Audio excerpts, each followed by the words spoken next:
You know, like I said, 80% of them are to our local associations. You know, the adult groups the few adult groups that we do permit to are things like the CD League, the Jungle Dependency League. That's a big permit, and we know that most of those aren't residents. I guess I haven't dug into the tracking of those. We do limit our play out in places like Hazelwood and stuff like that to certain groups that have rented in the past, because we're in the process of trying to cycle through our fields right now as renovated. So it's not a number that I've tracked at this point. With our new system that we're going to in August, September, it'll be easier to track because we'll be doing everything in that program. Okay, Bob? Just to follow up, a question would be 137 permits. So if a coach has permits all season long, he's one. Is that one permit? So it isn't like, you know, 10 permits for one coach. And that's why all the use of data, those are Bob brings up a good point. You have to be very careful how you interpret the data, because it can be, you know, you can throw it up one way and it doesn't break down into the details sometimes that you need. So, but these are a good point today on some more information that you want and that should be given to you. So we'll put that on the list. Okay. Now, in terms of the park, first of all, does anyone need a very quick break? Okay, we'll do a 4-minute, 10-second break. That's okay. We'll start right again about 5. Your park system. We will not have time here to go through in detail, but the idea is, because we have such a large group and spread throughout the community, that we want to at least go through. This information is on the maps, on the web, but we want to just collectively kind of go through to get a feel where everything is, and then we'll list all of the individual parks and so on. And the idea, if you have a question about those, bring them up. We won't answer necessarily all that today. That will be follow-up information that we'll go through on any given park. Oh, okay. Yeah, and Jim, you may be the one. If you have a question, as we look at each of these parks, we get into detail. Jim will help locate where the parks are. Okay? This is just a summary. Now, you're going to find out statistically there's some numbers. There's some numbers here. There's another chart that's going to come up, and they don't match. And the reason for that is because this is a general overview, and some of these, for example, you can see right here, the special use park. There are 2, but they're also part of other parks. So they're being kind of counted. And there's some other open space, general open space, that is not included on that list. The actual number, this number, just kind of leave it there for now. When you get to the larger chart, it's larger. You'll see why. So when that comes up. Okay. This is how your system breaks these down. And I can tell you from many systems, some will have probably twice as many categories. Some will have half as many. They may have 3 or 4. And that's how they track it. There is no right or wrong way. It's whatever kind of works for your system that helps you manage and organize it. It helps people use it. That's the bottom line. Jim, do you want to just give a real quick rundown of what you see? And one of the things you'll notice is we do have 4 team preserves, but 2 of them are listed under special use too. Both the Nature Center and the Prairie Farm are both listed under special use too, so that's where they show up on there. Our park classifications, I can go into any of these on what they mean if there's anybody that wants to, are the mini parks, and then we have neighborhood parks, community parks, youth athletic parks, community athletic parks, and then there's the park school joint, special use parks, neighborhood preserves, natural area or greenway, then there's city open space, and then we have county open space in here, and agency open space, and county and regional park. Now this is just our system. I didn't put the county stuff on here because we're trying to focus on ours. We can provide that county data as well if we need to. So the county and the school part are not on this. They're on the next chart. You'll see a chart next, but one of the ones coming up. Okay. Here's a breakdown then in terms of the parks, and it's done by, I think up here by neighborhood. You can see like Western Hills and then Parkside and Coleman Lake and so on. And that's a breakdown of what the park is, the size of the park, and then what the classification of that park. I don't know if any of this stimulates any questions that you have. Yes? Is there a map showing in the neighborhoods? I've been here 8 years, I still don't know the neighborhoods for the darn. Yeah, that's what this, I think it shows it right up here. Yeah, that one there has all the parks on there. The neighborhoods aren't listed on there, but we can definitely take that map and lay the neighborhood layer on top of it so we can break So it we'd down. be putting in, what you're talking about is putting like the Western Hills, show where Western Hills is on that, on this map, and layer that, okay? All right, again, if there's any specific questions on any of these parks, now we're going to move on to the next one.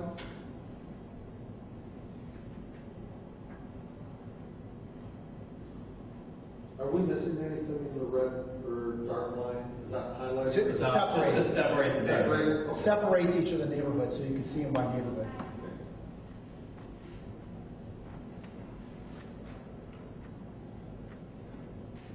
And again, you'll have this information access to it, so if you want to go back to it later. And these charts are in that chapter 6 of the comp plan that I sent out. It's the same chart.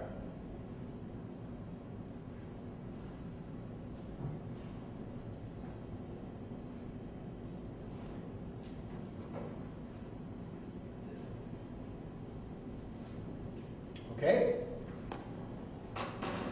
Now, here are some comparisons. And this is some very basic information. The survey was sent out to these 4 other communities. Not exact, but similar primitive size. There actually was a 5th one that was sent out, and they failed to respond even after prompting to do it. But in order to get the information to you tonight, that doesn't come on here.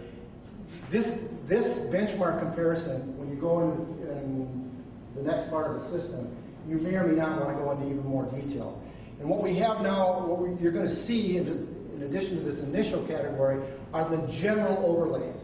What we didn't take the time to put up here are the breakdown, for example, on tennis courts, various other amenities like that. They're not listed on this chart tonight. If that's information that you want, that could be gathered as well. But you can see a couple things, and I'm going to throw out just some of my general observations, not being a Maplewood resident and just different systems. It's kind of interesting. Jim and I were talking about this, and this one right here, if I can not hide the red dot, and the reason that we believe that is so large is because of the Mississippi River. There's a lot of land down there along the river that they've included in their information.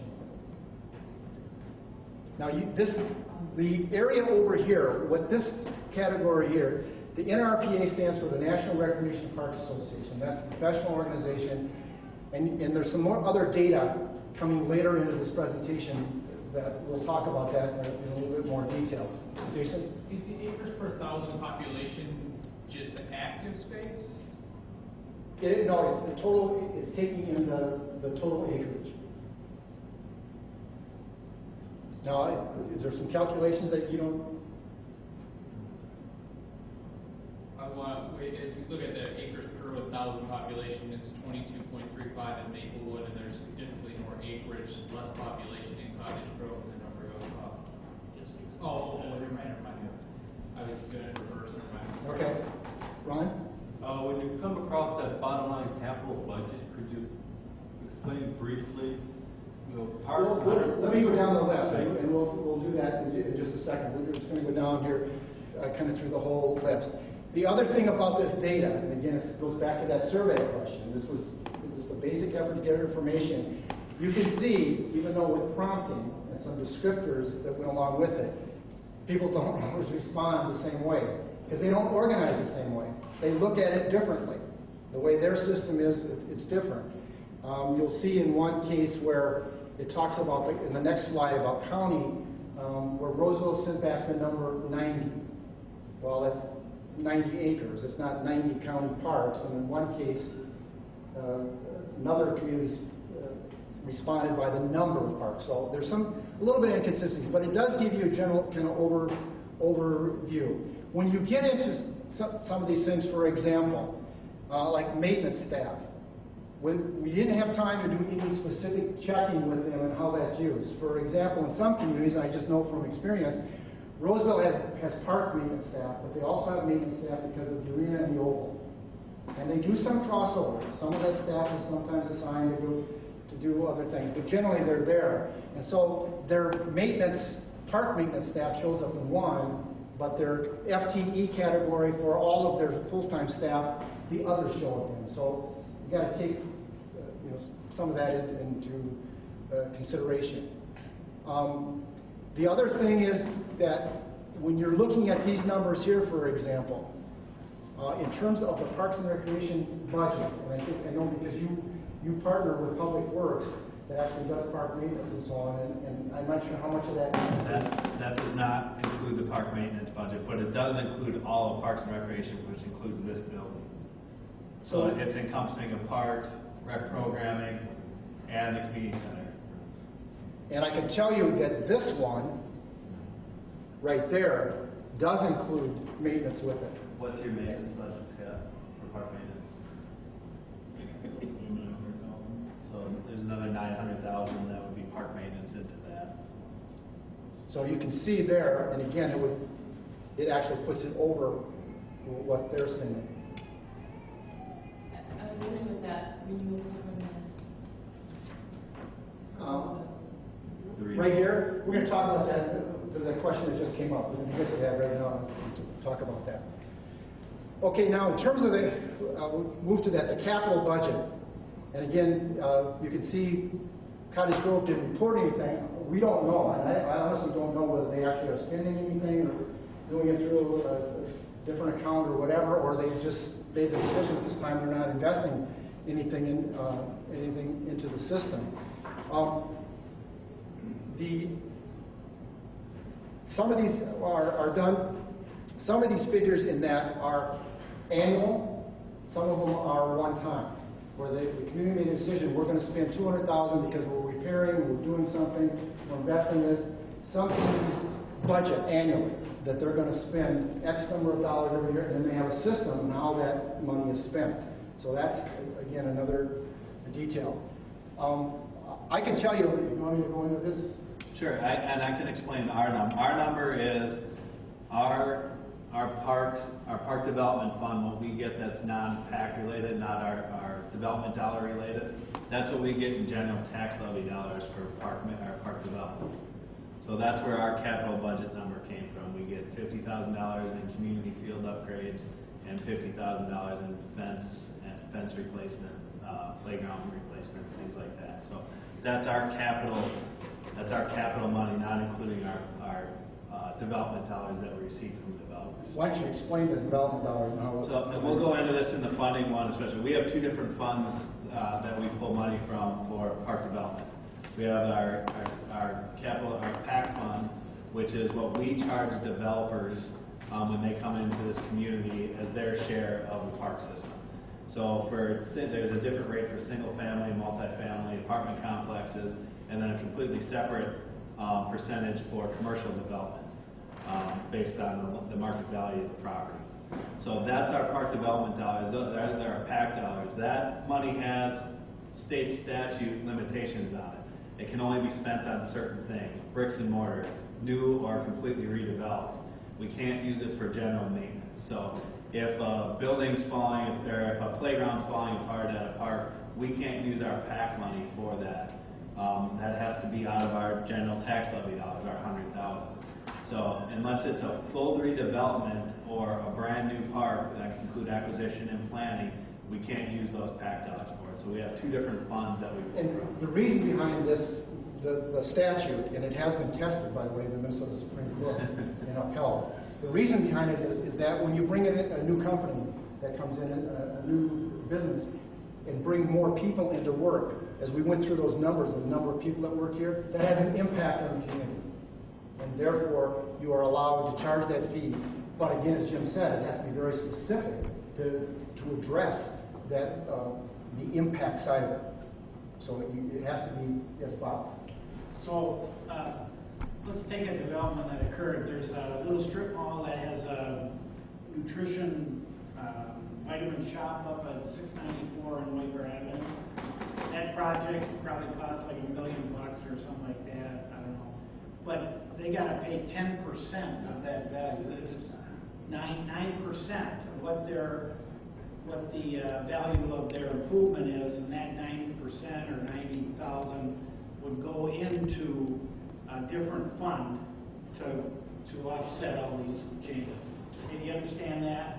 It isn't like they come in and spend what they want. They've got to allocate so many dollars to the park. And the important part of it is, it cannot be used for general replacement or general maintenance. That's critical. It can be used for a new project because that project will absorb some of the impact where that money came from. And that's very, very critical in terms of what the statute says. Is that local then too, within the area that the money comes from? Well, I don't want to spend a lot of time on that, but I can tell you that it is, because in St. Paul, for example, for years, all of the suburbs had this fee, but Minneapolis and St. Paul did not have it. St. Paul, 6 years ago, enacted it for the first time and put it in. And that actually went to the Attorney General to get the specific interpretation of this rule. In St. Paul, it has to be used in their districts. So if a development takes place in the Como district, what the statute or the ordinance in St. Paul allows says that it can be used in that district or half of any of the other ones bordering it, because there's a spillover. But it can't be used on the east side there. In communities like Maplewood, because they're smaller in size area, it's generally considered the city is a district. So therefore, generally, it doesn't go, it can be used to offices. Okay. This one, the New Brighton one, where it talks about fleet and non-fleet, I assume that you have the Public Works and fleet dollars as well. So that's another thing that, again, they reported that, but that actually would be added if you were going to be consistent to show up there. And why they report it like that, because that wasn't our intent, and we thought we made it very clear. But, now, this program, and then Invergrove Heights, you can see they have the 200,000.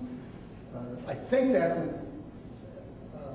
annual commitment. The way I understood that one, and I actually talked to him, it's similar to like our 100,000. They get $200,000 in tax levy money, so to speak, for park development. The Roseville one, and this was actually in the newspaper. You may have followed this a little bit. I happen to live in Roseville. I used to work in Roseville, and I was actually on just this committee that you're doing. They used 3 years ago, and I was one of you that just sat at the table and the same thing.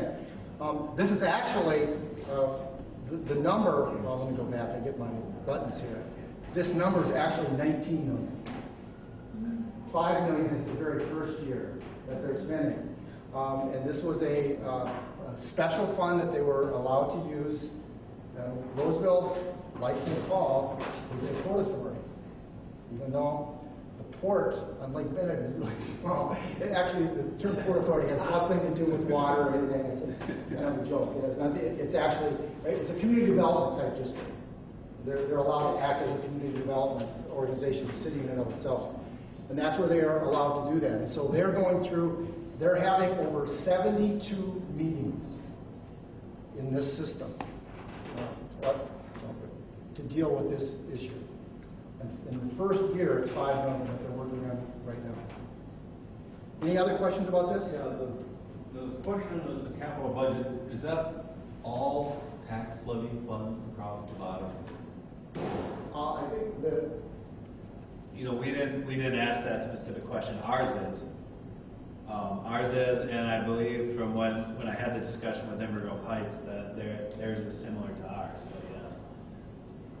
But the Roseville's bond sale money. Well, it is a bond sale. It is a tax. It's still tax collected. Yeah. It's not in the general fund. It comes into the general fund to spend it, but it's not a ongoing normal property tax. It's a special tax. And they, through the way they did it, and that was the controversy that came up, they did not have a referendum, and the Supreme Court said it wasn't required under the use of that law. Is there pushback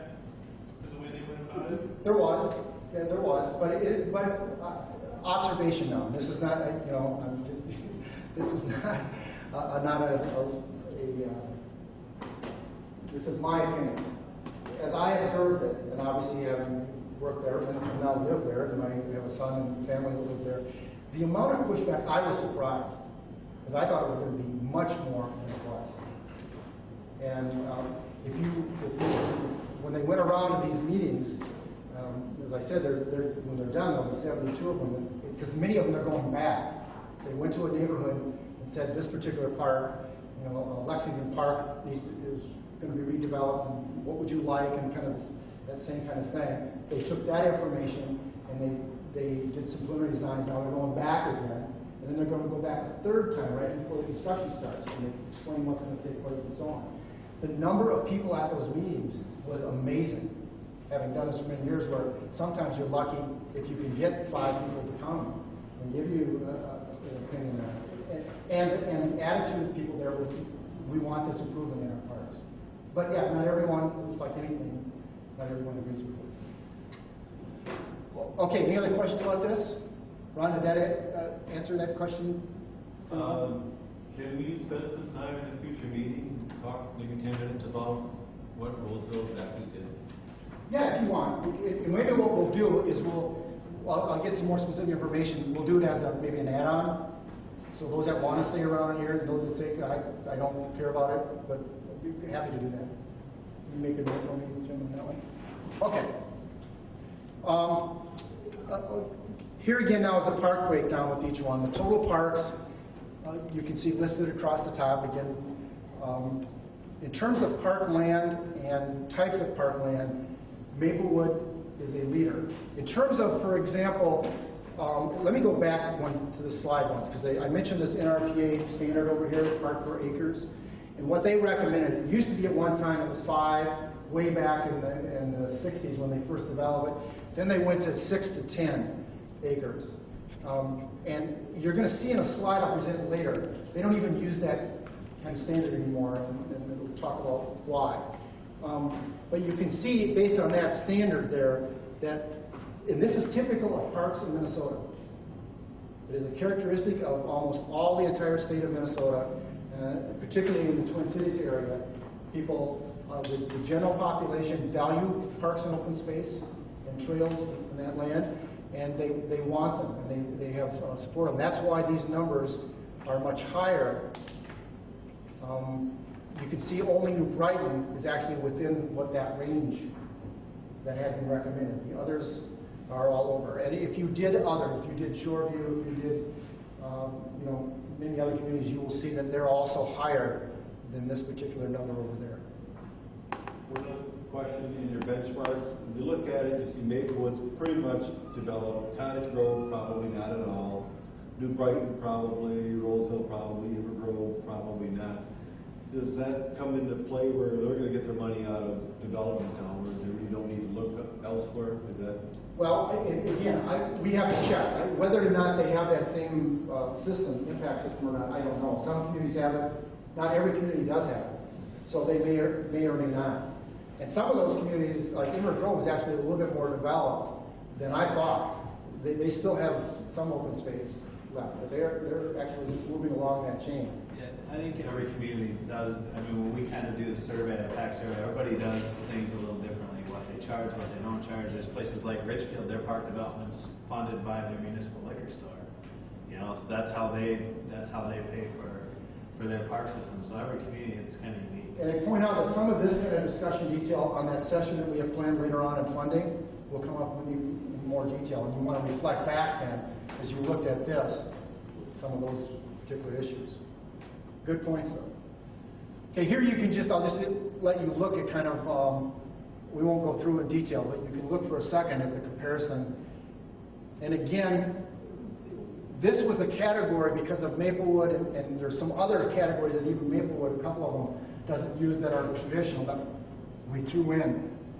So some of the response from another community that doesn't have the same classification, they had to kind of, that's what we think ours would be, even though they're not classified Bob. Now you see Maplewood, there's 28, and that, that's how it developed. Roseville has probably the best park system in, St. Paul or Ramsey County. So for us to have 28, that's way, way beyond. But Jim, don't you use a category like a half mile or a mile of a park? Half mile, so if you live, you gotta have a park within a half mile. We're going to talk about that in the slide that comes up about that park classification system. The other thing. Anybody know the Roseville Park system, or anybody familiar with Roseville Parks? So they got great parks, and now they're putting 19 million over several years. So I mean that just reflects the value that they place on parks. But Roseville Parks, if you knew their parks, I mean, right, Bob? I mean, really a great system. Yeah, and again, it's because the community, from the very beginning, Roseville going back into the 1963, 64, and there when they did their first referendum, they were one of the few communities that basically on that, and again, because they're first rate suburb, they laid it out. Some of the infill that's come since then has been in areas that were, it's reuse. It was an industrial area at one time, and then it opened up, so then they added parkland and so on in. So some of that, it's kind of the difference in the community and how it's come about. I will tell you again, because of just the geographics, the size of the city of Maplewood and how it's laid out, that has an impact on how things have been developed, at least from an observational standpoint. Yes? I'm not familiar with your park. What's your biggest park? Second Park. It's about, not guessing, I think it's about 350 acres. Okay. And yeah, that's in the, that at one time was going to be considered to be a regional park in terms of the Metropolitan Council, and Roseville made a conscious decision not to do that, to keep it as their own park, even though it functions very much like a regional park. Okay, any other questions about this? And again, we will, throughout this process, kind of be referring back occasionally to this. This, you can see right here, one of the major characteristics that makes Maplewood more special than Roseville than other communities is in this area here, when you talk about this preserve. There are lands here, and part of it is, when we get into the system about the NRPA 6 to 10 acres and the quarter mile to half mile location and so on, is based on the topography and geography of a given community. When there are and then that goes to Cottage Road and what they've done. So that makes a big difference. Okay, some of the other. Now I can tell you, for example, from a community standpoint, Roseville, it says it doesn't have a community center. The Roseville Schools, Fairview, which was a junior high, middle school way back when, operates as a community center by the school district. But it's not the same as the building you're in here. It's altogether different. They have they have a lap swimming pool, for example, and they have a gymnasium, but they don't have the other functions that take place here. But there are many people in Roseville that would love to have a community center like here. So again,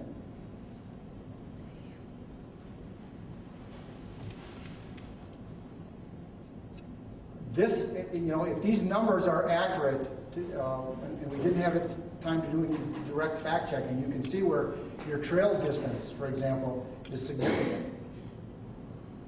And I can tell you, even compared to St. Paul, that's a significant number.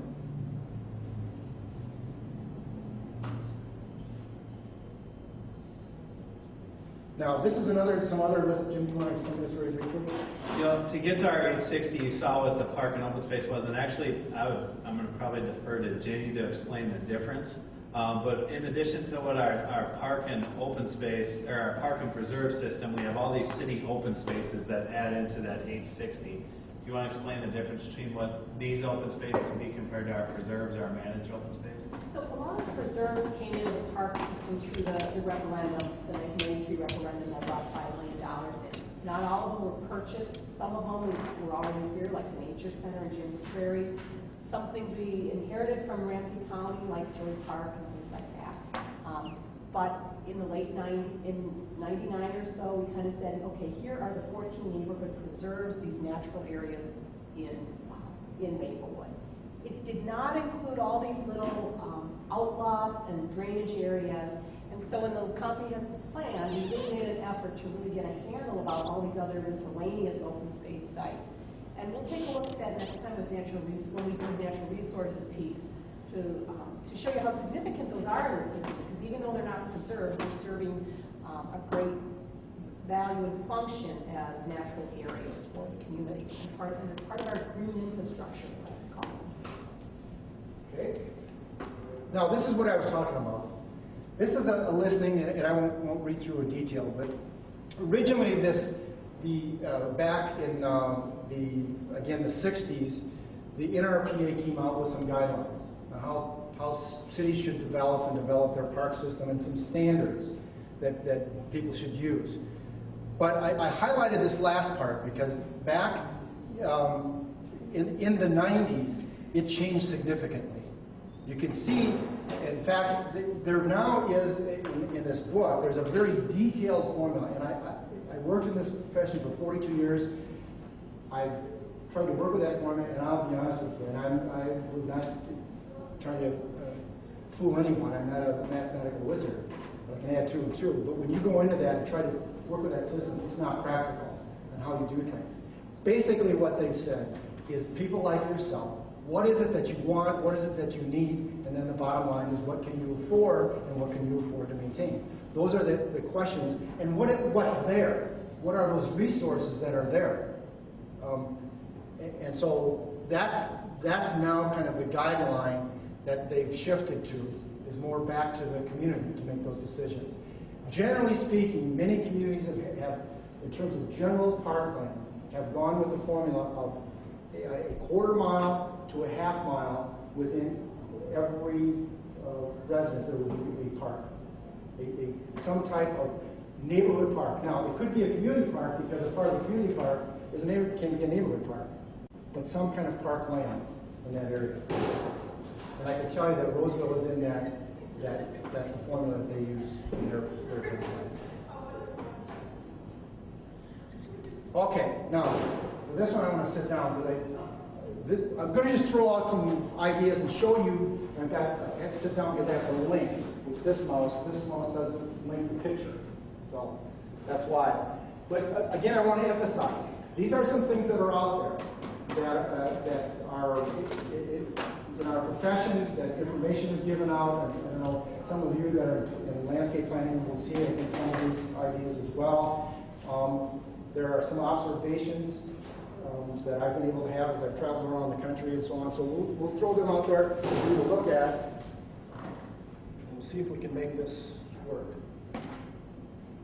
Okay, first one are dog parks. And I think you're familiar with them. There are, for example, in Roseville, tell you there's one. It's a county dog park. It's in the city. The city worked with them and did some of the original development around it and so on. St. Paul has a couple of them now, and they're struggling with the issue. There's a lot of pressure, and there's a lot of abuse of dogs in parks, and there's a lot of pressure to deal with it. That is, and if you have questions as we go through this, and I apologize with my back to you, just shout them out. When you say dog park, is this off-leash dog park? Yes. Yeah, and that's a very good point, Jason, so that people understand. We're talking, many communities, and I assume Maplewood had that, we have a restriction about on leash in a park and so on. In most communities now, particularly in the metropolitan areas, have that restriction. But this means it's off leash. The dog literally can be let loose. Now, in many cases, not all. In fact, in most cases, they are fenced. If you go to the one on Larpenteur in Roseville, Larpenteur and Dale, it's close to there. They're actually two sections. There's a real small one that if you have little dogs and you just want to give them some exercise, you take them in there. Then there's the big nature area that goes down, and that one is not fenced. It's restricted by the environment that's there, in terms of there's a water area and so on.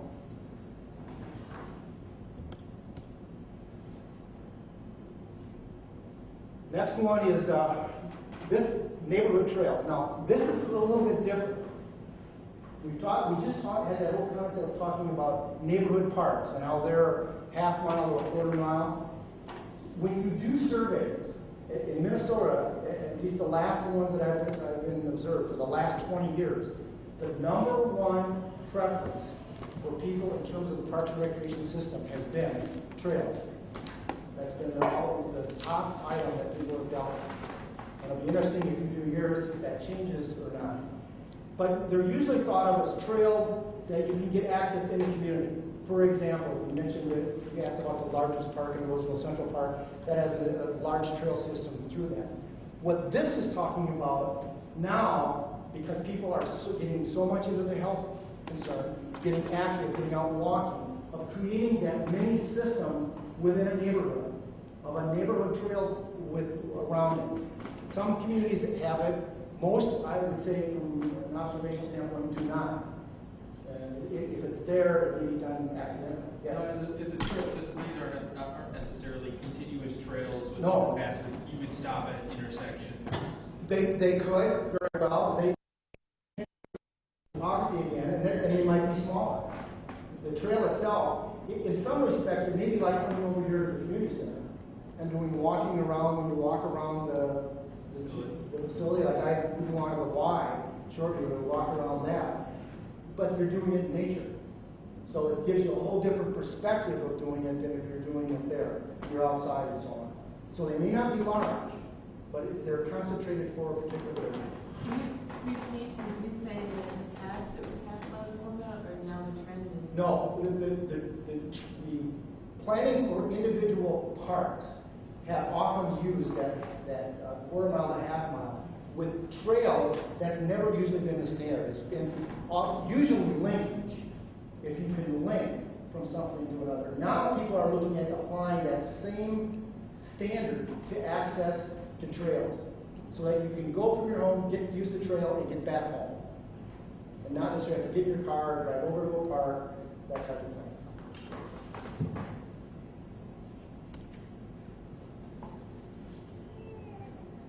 Splash pads. Again, we won't spend a lot of detail on all this, but this is now replaces, for example, again, Roseville used to have a wading pool, and now they're going to a splash pad. And most because of the safety, the chlorination issues, they're much easier to deal with, and so on. This is now kind of what is very often being used. More community gardens. I know there's a community garden in Maplewood, but now more and more. Part of it was that discussion that we had earlier about the background of cultures and so on. But even a lot of people that didn't have that exposure before, it appears that are really getting more into this. Climbing mazes. How many have been to the Mall of America? Into the what's the fun park? Amusement park. It's not sleeping anymore. It's whatever.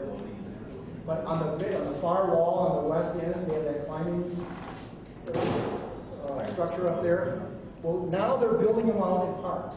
I happened 2 weeks ago to be on a project in Durham, North Carolina, and they have one a little bit not structured, but very similar to this, in which kids are getting exposure.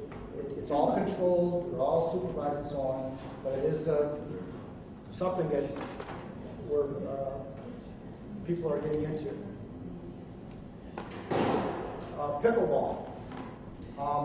This is the second highest growing sport activity in America right now, pickleball. If you go out, for example, on the warmer areas of Arizona, New Mexico, and California, this is the number one thing they're doing. And it's a form of like tennis, but you can see right here where they're using a wiffle ball. It's not a tennis ball. So it's slower. You can see the racket is smaller handle a little bit. And I think we have 4 currently, and every time we redo a court now we're adding pickleball lines. So there's 2 courts at Harvest and 2 courts at Maplewood Heights. And this is a result of just it's a slower impact for there's tennis. nothing overhead. Everything's got to be doors. Yeah. This is one of those, when you look at, for example, population statistics and why they're important, this is an example. Look at age. Age, right, that's what I mean by that, I meant to say age. And there's a rental here every day 8 to noon for pickleball, in addition to what we have out there. And we've added courts as a result of receiving phone calls from residents just saying we have no place to play. Very quick anecdotal thing, when part of this accreditation process for Parks and Recreation agencies, and we were doing one in Henderson, Nevada. We're walking through the building, and they saw our badge. And the lady came up and she said, if you let them take out those pickleball courts, I'm coming after you. I'm going to find out where you live, and I'm going to get you. That's how important, yes, Mark. Wasn't there some media coverage though within the last year or two about the noise, the sound? Did we have to do some time constraints on it, playing in the evening, or? We have currently 2 courts that have lights, and we've never received any issues. It shouldn't be any different than tennis. Well, I thought there was a rather loud noise when it hits the paddle. No. Because there's nothing overhead, you can't smash the ball into the ground. It's more of a placement. There's another tennis type sport, and I'm drawing a blank. I'm trying to remember that actually uses the backboard in the back. That's part of the play. That's the one that really creates the large noise. We've never received complaints. Okay. Oops.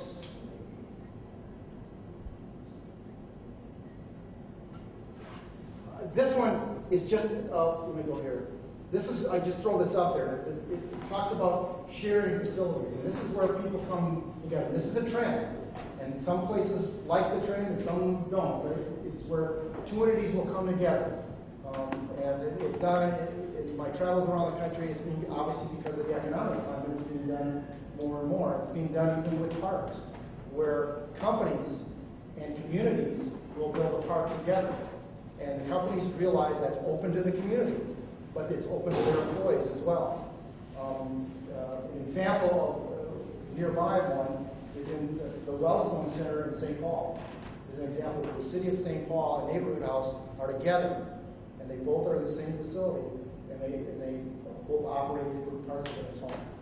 Just the Maplewood example is a little similar to this, is our community garden. The church actually owns the land and runs it, but we've really done a nice job partnering with the school district, the church, and the city. So there's at least 5 community gardens. The city only has and maintains one, but all 3 of those coordinators, they all work together. We share publicity, and we're doing the bus tour together and things like that. Okay, now the next one reflects again that aging population thing, but used to be they had exercise stations in park, and basically it was like a chin-up bar, or they might have a step thing. Well, now what this refers to is what we're talking about here is actual fitness club equipment outside. It's the same, like, for example, they have treadmills, they have bicycles, and they're heavy-duty types of things. Landscape structures, which is out in Delano, who does some of this kind of thing. I'm not sure which company this is from, but that's some of the stuff that, again, is taking place. Is there a liability issue with that if the roof would be messed with it? Everything has liability issues. So the risk management goes through and has to decide what is that risk. Is it appropriate or not appropriate to this particular site? The answer is yes, but is it manageable in cases, at least these communities have decided it is.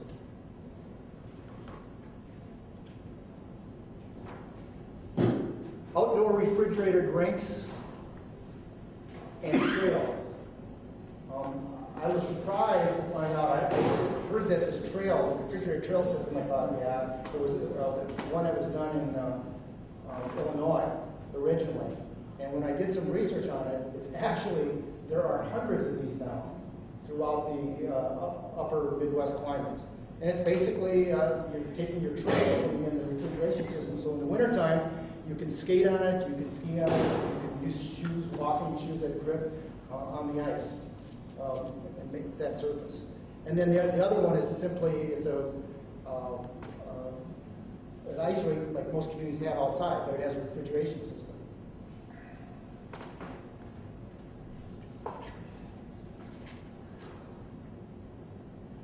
Skate parks, again, this has been now around probably about 15, 20 years, but it was one of those things in terms of a trend. I thought it would maybe be up sooner, but it's not. They're still the business of doing this is still pretty brisk. And there are all kinds of, whether it's portable or permanent like this one is. Coffee stands. Again, people being out. This happens to be one around a pool area, but there are communities that have decided they want to get people out into the parks. And people, again, you have to balance again part of the health aspect of it. What are they serving in the coffee stand? Because that could offset the whole idea of being out and trying to get healthy. But that is something that people are doing. Very often, these are the ones that are where it's a co-op. They're working with somebody else to actually run it. Sometimes a community group might do it as a fundraiser, or maybe they just contract it out.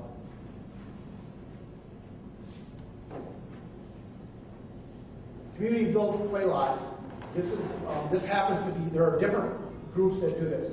Kaboom is a national organization, and what they do is they go out and organize the community to build the play equipment. And the reason for that is, one, that play equipment itself, if you work through Kaboom, it's actually donated. So the cost of a $100,000 set of play equipment, that goes away. Now, the cost of the process is intense.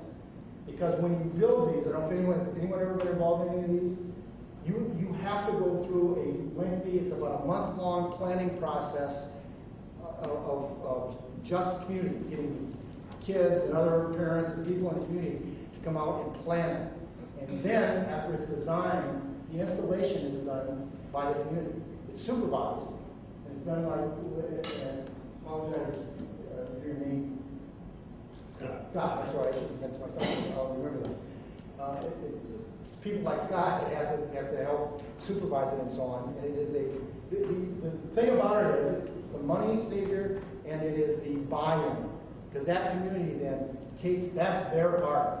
Once they put all that sweat equity in it and spend an entire weekend or a week out there doing that, trust me, they watch it, it's vandalism and so on, they really get involved in it. Has that occurred in Minnesota yet, Bob? Yeah, there's quite a few. St. Paul, for example, Phelan, you go down by the Phelan shelter across from the golf course, that was a community built one. There are a number of communities that have done it. In Maplewood, I think one of our church schools did one several years ago, and it later was taken out when the church moved away. But I remember the parents and everybody coming off together for 1 weekend. Many schools, Weaver's done. I don't know, I'm thinking Gethsemane before they moved. Play trips. The difference in this one is, it's taking a playground, but instead of the usual formation of putting it in one location, it's the idea is to get kids active, get them out along the trail, moving, not just sitting in a swing or not just playing in one part. But and so it's all in an area, but they go from area to area to area to do the various things that they do on the playground. Again, kind of more out in the natural area.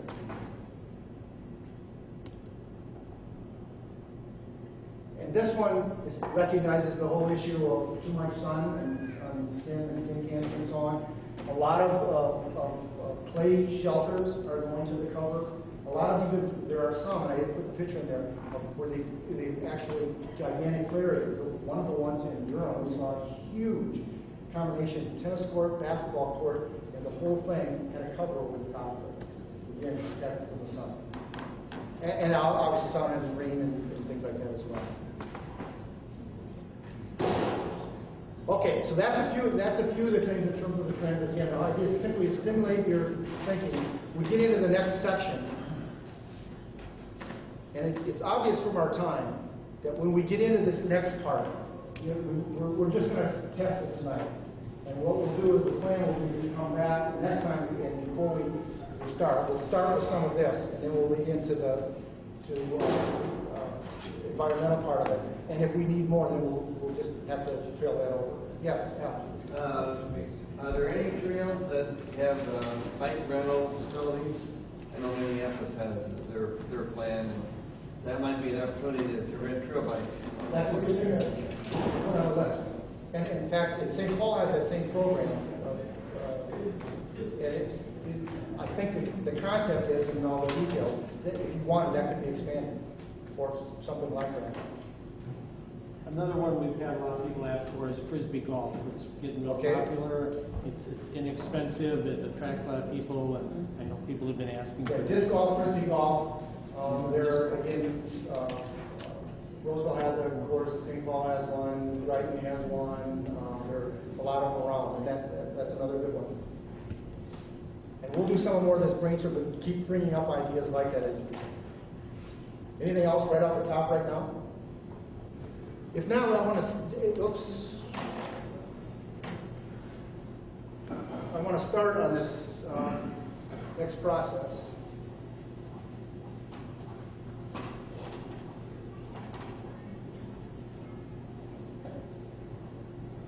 Why don't you start thinking about, I'm going to go through all the questions now. We won't deal with them. I want to get just the questions out, and we'll most likely we'll come back and deal with them at the next meeting. But based upon, the idea is based upon the geography and the topography and the layout and the number of parks and so on, what you have there.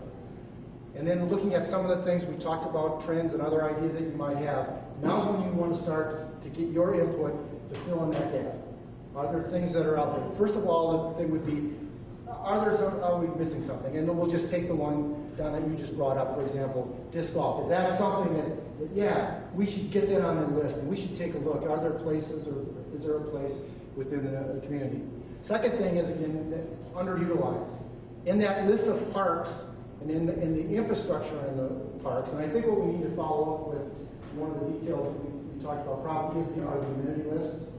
So when we start talking about tennis courts and basketball courts and all the things that you have, so again, because that'll fit into some of that trend issue, to see what you have out there so that you can start making some comparisons. And are some of those things being underutilized? And that's a decision that the community has to make. And I will tell you from experience, once something gets in concrete, it's in the ground, it is much more difficult to take it out than it actually, even though the process of getting there in the first place, you might think it's difficult. Because you usually will have somebody that is brought into it, whether it's one person or 1,000 people. But it is something that you need to, in terms of planning, you need to think about. Again, the accessibility issue. Make sure that we want to make sure, again, all aspects of that are addressed. The things that are outdated, what's not maintained, what are our priorities, and then other information. Now we've got about 5 minutes. Is there anything else up there that you want to make sure that we talk about when we go through this list? As we're talking now about facilities, these same types of questions I outlined, we'll be going through with programming and the other aspects in terms of the environmental issues, the other things that you're going to talk about during this process. This is one that kind of crosses over a little bit, but as we look at our total acreage and those questions,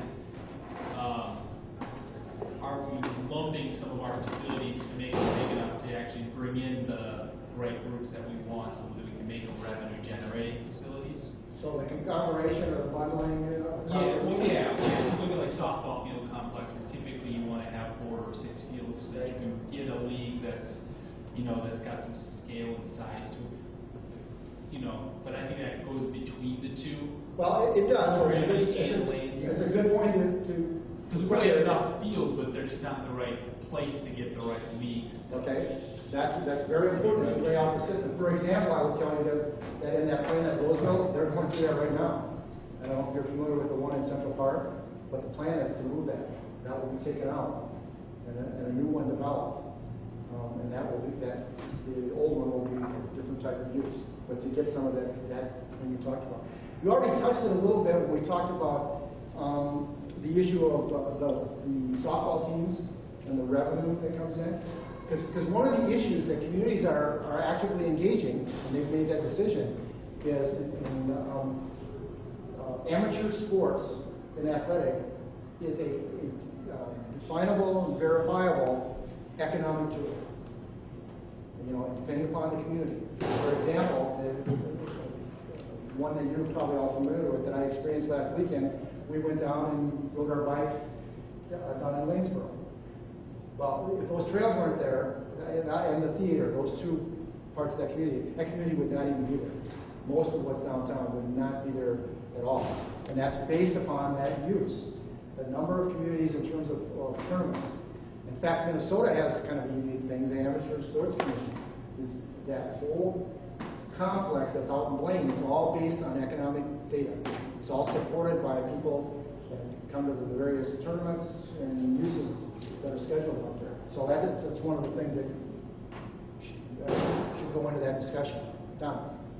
The big thing we're talking about here, and you see a lot of these were, at one time, 20 years ago, tennis courts were popular, and we were putting in tennis courts everywhere. Very expensive. All it takes is one crack to make the thing worthless, and it costs tens of thousands of dollars to redo it.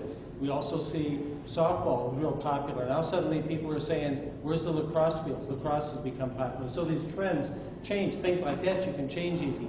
Getting rid of tennis courts or fixing them up, very expensive.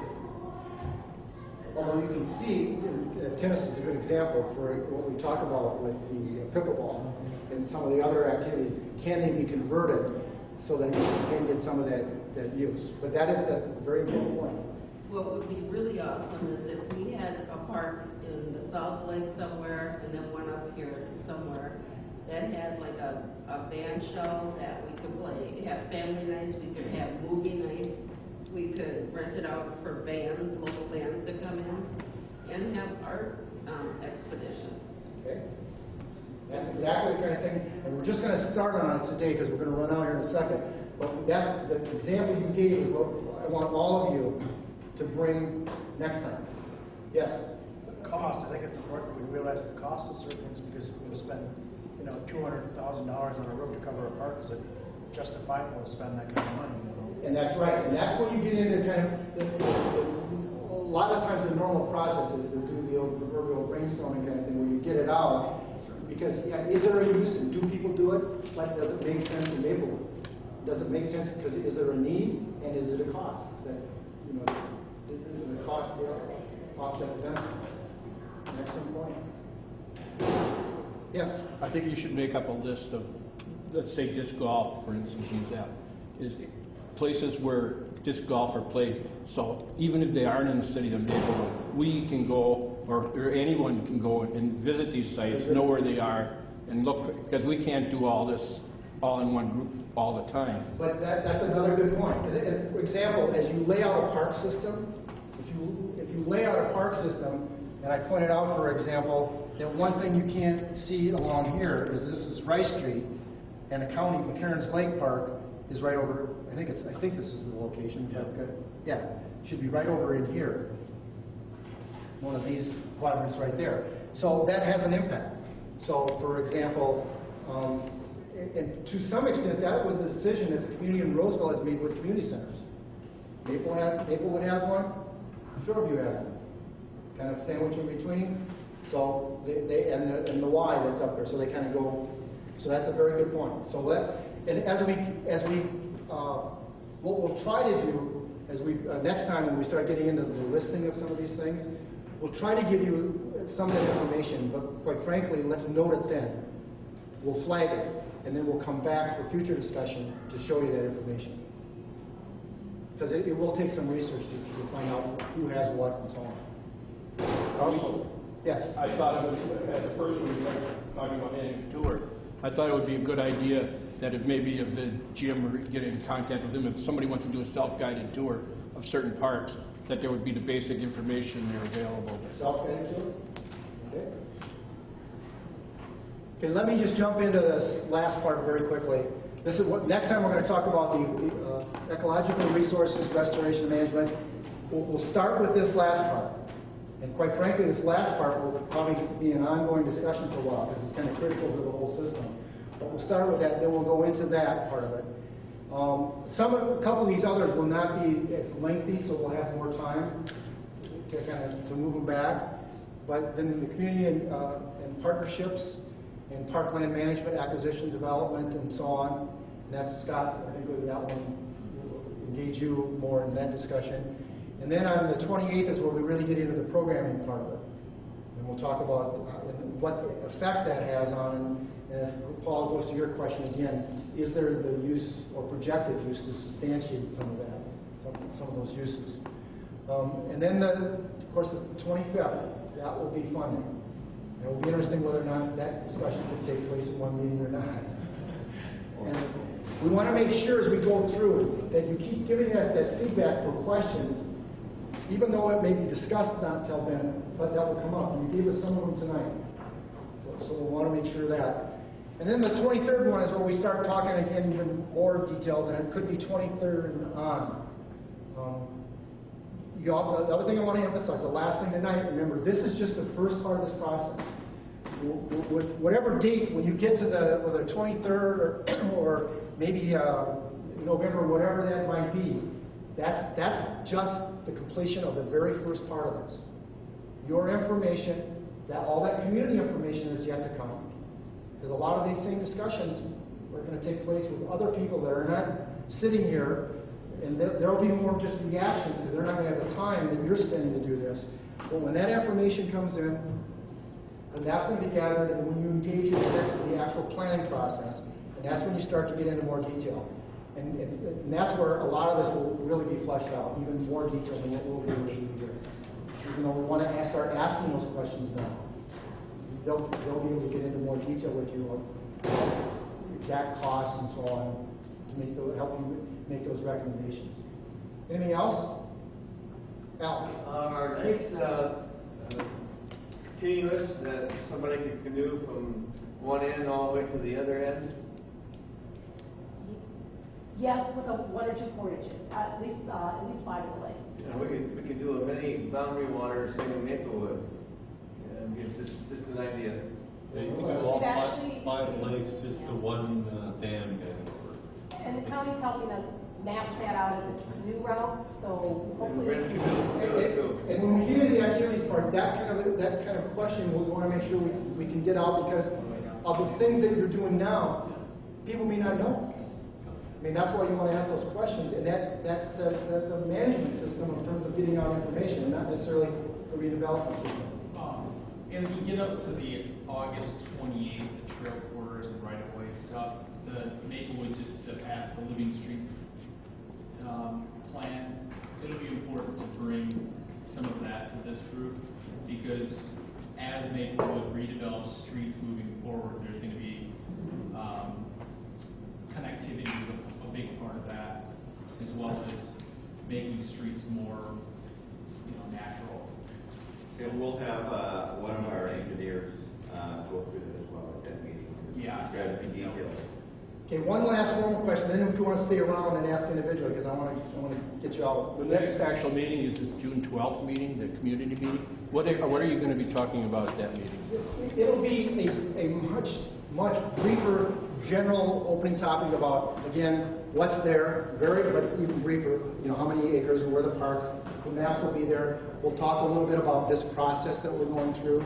We'll get some general kind of feedback, and then they're going to break up into smaller groups. So people can go around and talk about the ecological system, and talk about the trails, and talk about the parks, and react to it. Follow that, would you encourage us to attend or sort of stay out of the way? Personally, I would encourage you to attend. I don't know. The dates are on the next slide. Yeah, I'm sorry. Probably like to know that. I think you should be there. Now, I think what I would suggest that you do, and that's an excellent question, Mark.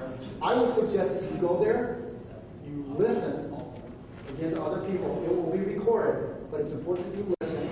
You can react to a certain degree, but I would be careful, because you have that chance to really get into more detail here. You don't want to dominate from somebody else. You want that time to be their time to come out. But to listen and just kind of be there. So these are all going to be at 7 o'clock. The June 12th one is actually here at the community center. And I'm going off of memory here, but I'll make sure that this is right when we put them up next time. July 10th is in the south. We're going to do it at Carver Community Gym. And then July 24th and August 7th are both at the Gladstone Fire Station.